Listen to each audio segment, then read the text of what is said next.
Now, are you ready for tomorrow? More than 30,000 participants are set to take part in the 2025 Standard Chartered Nairobi Marathon, as slated for Sunday, October 26th at Uhuru Gardens. Nairobi Traffic Commandant Joseph Chirchir has announced a 14-hour closure of the southern bypass to allow for the marathon. The closure will start at midnight on Saturday, October 25th, and end at 2 p.m. on Sunday, October 26th. Southern bypass and connecting roads will be closed from midnight on Saturday, but Langata Road and Langata Link roads will remain open to give access to Uhuru Gardens and parking at Langata Primary School.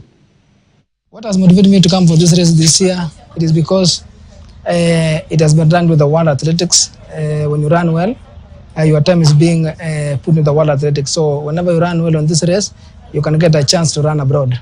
Nimetrain, nimeshiriki marathon moja, Eldoret City Marathon, na imenisaidia kuprepare kukuja hapa siku ya leo. Mimi ningependa kubeba siku ya kesho kwa sababu nimejiprepare na niko ready. There are 30,000 people that are going to run the streets of Nairobi tomorrow, which is amazing. We are hoping for a very nice elite race, obviously, but just that everybody has a nice time and can enjoy the heart of Nairobi, which is one of the home of road running. Saa 11 asubuhi, watu wa wheelchair itawabidi wawe kwa ground.